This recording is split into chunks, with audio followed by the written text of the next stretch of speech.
아멘. 오늘 함께 나눌 말씀은 여호수아 9장 말씀입니다. 구약 성경 332면에 있는 여호수아 9장 1절부터 15절까지의 말씀입니다.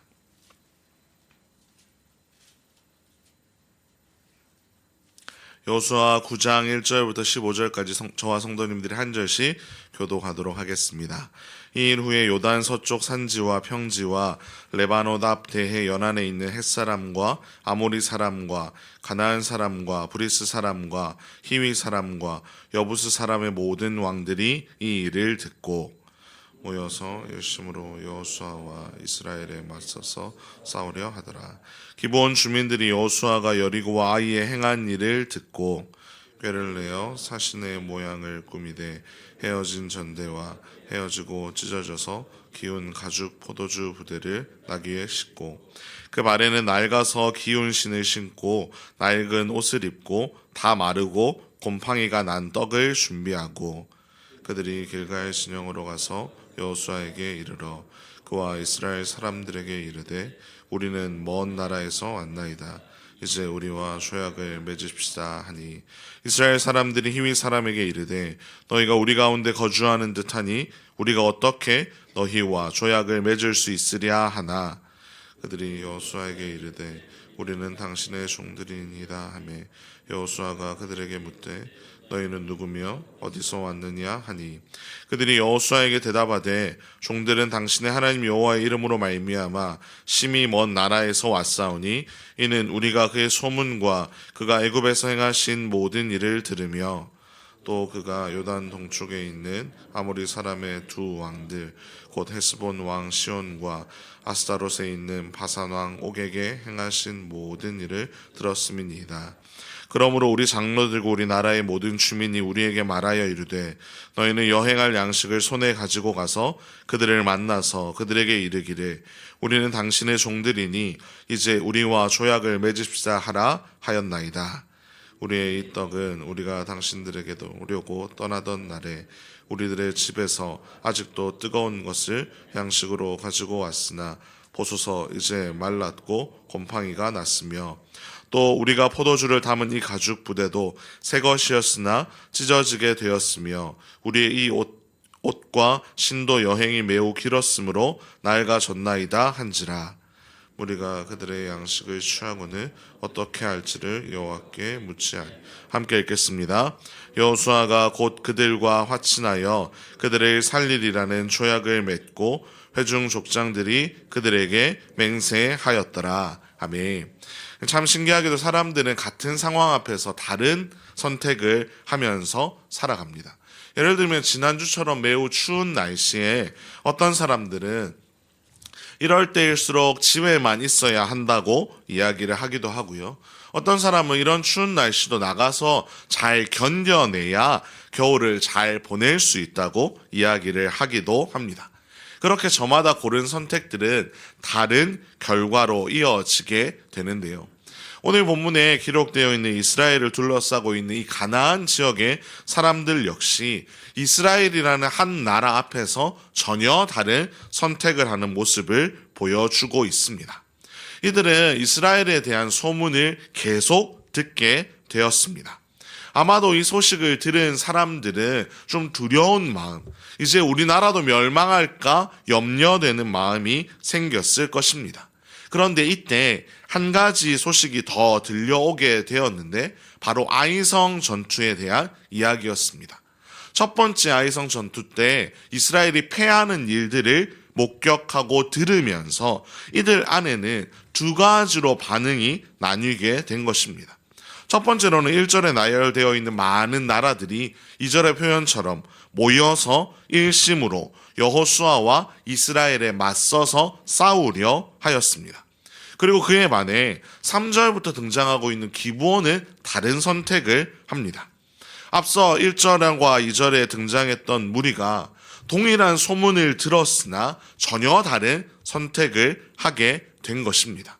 왜냐하면 이 기브온 사람들은 이스라엘이라는 존재가 자신들과 싸워서 자기가 이길 수 있는 확률이 너무나도 낮다고, 이길 수 없다고 판단했기 때문입니다.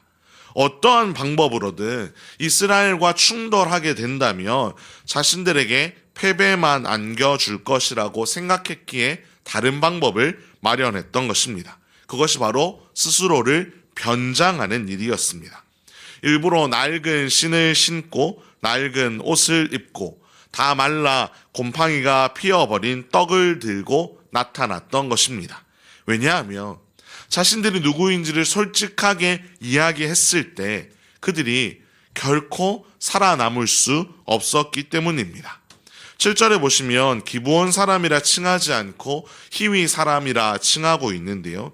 이 히위 사람이라는 말은 이미 3장에서 언급되었을 때 반드시 이스라엘이 진멸해야 하는 족속 중에 한 족속이었습니다.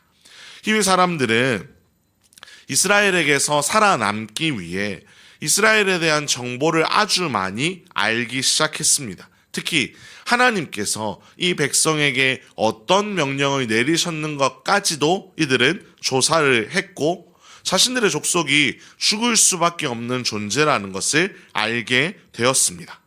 그리고 그 결과가 어떻게 되었을까요? 자신들을 속이면서 이스라엘 앞에 나아온 이 기브온 족속에 대한 분명한 결과는 내일 살펴보게 되었지만 결론부터 말씀드리면 죽지는 않게 되는 일을 이들은 마주할 수 있었습니다. 왜냐하면 이 과정 가운데 이스라엘이 큰 실수를 하나님 앞에 범했기 때문입니다. 14절을 보시면 무리가 그들의 양식을 취하고는 어떻게 할지를 여호와께 묻지 아니하고라고 기록되어 있습니다. 이스라엘은 자신들의 판단을 믿었습니다. 내 경험으로 이들의 겉모습을 바라보니 진짜 멀리서 왔구나라고 생각을 하게 됐고 그들의 말을 믿어 주었던 것입니다. 하나님께 묻지 않은 채 자신들의 경험에 의지해서 그들과 조약을 맺었던 겁니다. 성도 여러분, 우리의 삶에서 우리 역시 수많은 선택을 하면서 살아갑니다. 그리고 우리의 선택은 우리를 저마다 다른 길로 인도하곤 합니다. 그렇다면 우리의 선택은 누구를 중심으로 삼아야 할까요? 우리의 선택의 기준이 무엇이어야 할까요? 바로 하나님의 말씀인 줄로 믿습니다.